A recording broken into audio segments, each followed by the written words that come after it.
Hello, welcome back to Armchair Armory. This time, not in the bath.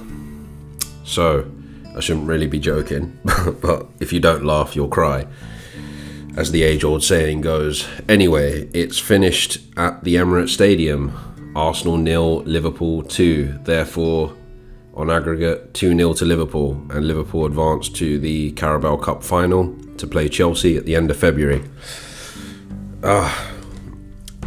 To be honest, I kind of knew this was going to happen. I've been saying to people that I've been talking to about the game all week that I feel like Liverpool were going to be a bit more intense than they were and a bit more clinical than they were at Anfield. We were very flat throughout the game. I think for the first 15 minutes... before I go into kind of more the intricacies of the game, I think we played really well for the first 15 minutes.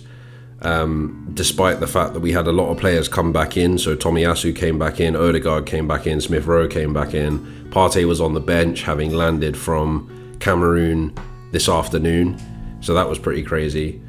But everyone, particularly Tomiyasu and Smith Rowe, looked knackered. They looked like they hadn't trained very much. Partey got himself sent off as well, which isn't good, because it now means that we literally have no midfielders for the next 3 games. It's going to be one of those things, like after Burnley we'll have Xhaka back for the next game, which I believe is, can't remember off the top of my head anyway, but yeah, so we'll have Xhaka back and no Partey, and then it's just crazy at the moment. I think we're having a very bad luck in terms of COVID and injuries and suspensions and that kind of stuff. But yeah, for the first 15 minutes we played very, very well. We took them to task. It was very similar to the performance that we put in against City in the league. We just needed a goal, and it just wasn't there. We had that same problem that we've had pretty much all season. Nothing in the final third. The goal we conceded, Diogo Jota scoring a very soft goal. Tomiyasu could have done a lot better, I feel. There's nothing much Ramsdale could have done about it. But yeah, so we went in 1-0 at half-time.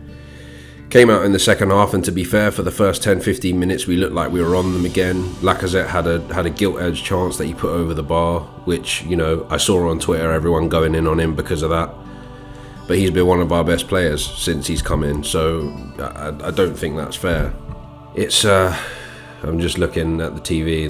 They haven't interviewed the managers yet. They haven't interviewed Arteta, so I thought I'd get this done while bloody Redknapp and Merson are flapping their gums. But yeah, no, I'm disappointed, because part of me did think that with everything that had gone on, with like the false positives and the fact that we'd had an extra couple of days to prepare and all this kind of stuff, I felt like we came out and we just didn't show up. I don't know why. I don't want to say we bottled it, because I think for the first 50, I think until the goal, in fact, until they scored that first goal, we looked good. We looked competitive. We looked like we were taking them to task. As soon as Jota scored that goal, it was all over. It just sucked the life out of us. We retreated as soon as we conceded that goal, and it was only a matter of time before they were going to score again. I think I said to myself, yeah, this is going to finish 2-0, 3-0. Because it just didn't look like we had anything in us.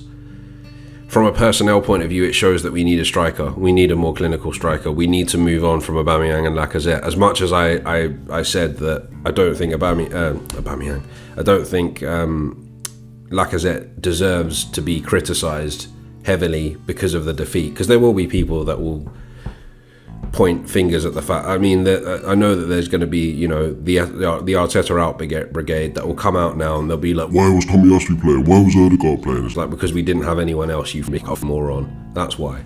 It just shows that we need to move on from Aubameyang and Lacazette in terms of, you know, their age and that kind of thing. And if that is someone like a Vlahovic or someone like that, then let's go for that. That's all we can do, really. You know, there's rumours saying that a bid has been accepted. There's rumours saying that a bid has been accepted, but the player's agent and the player don't want to move yet from Fiorentina and all this kind of stuff. But we'll just have to see. It's not official until it's official.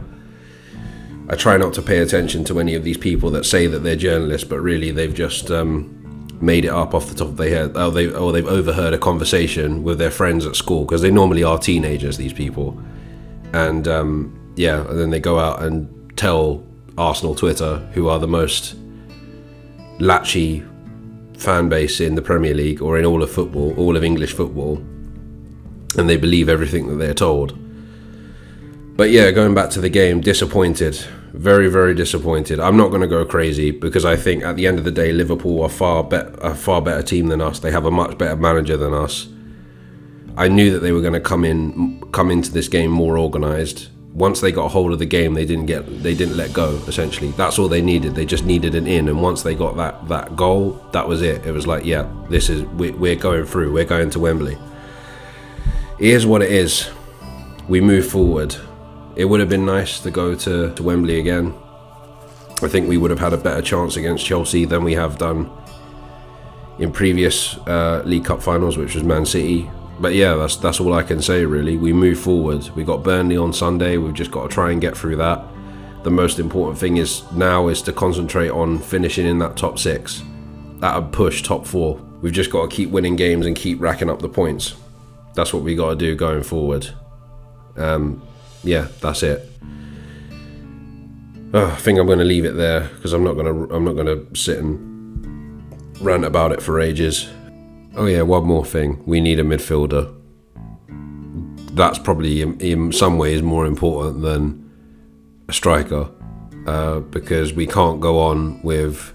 Well, I mean, by the time this is all over, by the time February comes, we'll have everyone back from African Cup of Nations.